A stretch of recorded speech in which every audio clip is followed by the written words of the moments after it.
పొంగనూరు బోడే రామచంద్రయ్య యాదవ్ తన క్యాంపు కార్యాలయంలో press meet నిర్వహించడం జరిగింది. ఈ యొక్క ప్రెస్ మీట్ లో పెద్దిరెడ్డి రామచంద్రారెడ్డి తను నాకేం శత్రువు కాదు, తన అరాచకాలని ఆగడాలని ఆపుకోవాలని పెద్దిరెడ్డి రామచంద్రారెడ్డిని బోడే రామచంద్రయ్య యాదవ్ ప్రెస్ మీట్ నిర్వహించారు. ఈ యొక్క ప్రెస్ మీట్ కు మహిళల గురించి భారత యువజన చైతన్య పార్టీ బోడే రామచంద్ర యాదవ్ ఉద్దేశించి మాట్లాడారు. నా పేరు ప్రశాంత్ గౌడ్, ఐఎన్ఎస్ఎస్ న్యూఢిల్లీ. నాకు న్యూస్ ఉంది.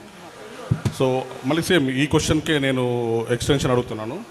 మీరు పెద్దిరెడ్డి గారితో కలిసి అక్రమ వ్యాపారాలు చేశారని ఒక ఆరోపణ గత కొంతకాలంగా ఉన్నది. సో ఆ వ్యాపార లావాదేవీలో జరిగినటువంటి గొడవల కారణంగానే మీరు ఆయన మీద పోటీ చేస్తున్నారు, రాజకీయంగా ముందుకు వచ్చారనేది ఒక బలమైన ఆరోపణ. సో కొంచెం స్ట్రైట్గా దీనికి ఆన్సర్ ఇవ్వగలిగితే బాగుంటుంది.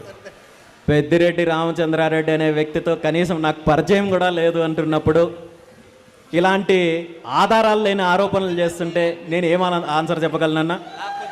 నిజంగా రామచంద్రారెడ్డితో నాకు పరిచయం ఉంది, అతనితో సంబంధాలు ఉన్నాయని ఏ ఒక్కరు నిరూపించినా నేను రాజకీయాల నుండి పూర్తిగా తప్పుకుంటాను.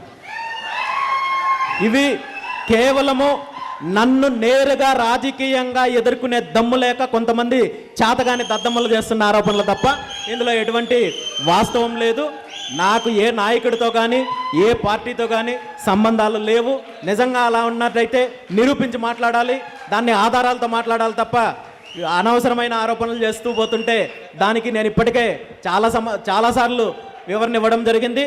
ఈ రాష్ట్రంలో ప్రధానంగా నా మీద ఇన్ని ఆరోపణలు రావడానికి, ఇన్ని రకాలుగా ఫాల్స్ అలిగేషన్స్ తీసుకురావడానికి కారణం ఏమంటే ఈ ప్రధాన పార్టీలు ఏవైతే ఉన్నాయో ఈ రెండు పార్టీలకు కాకుండా ప్రత్యామ్నాయ దిశగా నేను వచ్చాను కాబట్టి ఈ రెండు పార్టీలకు సంబంధించిన నాయకులు పార్టీలు నా మీద లేనిపోయిన ఆరోపణలు చేసే కార్యక్రమంలో భాగంగా ఇలాంటివి వస్తున్నాయి తప్ప వీటిలో ఎలాంటి వాస్తవం లేదని ఈ ఆరోపణలు. మహిళల గురించి భారత చైతన్య యువజన పార్టీకి సంబంధించిన మేనిఫెస్టోలో ఇప్పటికే చాలా స్పష్టంగా తెలియజేయడం జరిగింది.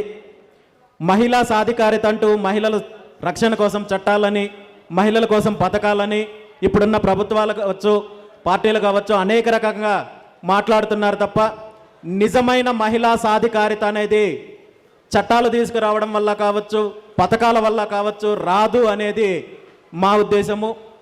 మహిళలు ఆర్థికంగా కావచ్చు సామాజికంగా కావచ్చు రాజకీయంగా కావచ్చు అన్ని రకాలుగా ముందుకు రావాలి. నిజమైన మహిళా సాధికారిత కావాలంటే అది విద్యా ఉద్యోగాల్లో ప్రోత్సహించినప్పుడే అది సాధ్యమవుతుందని చెప్పి పూర్తిగా నమ్ముతున్నాను.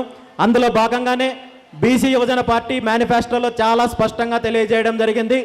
మహిళలకు విద్యా ఉద్యోగాల్లో 50% రిజర్వేషన్ కల్పించే బాధ్యత బీసీ యువజన పార్టీ తీసుకుంటుందని చెప్పి చెప్పడం జరిగింది.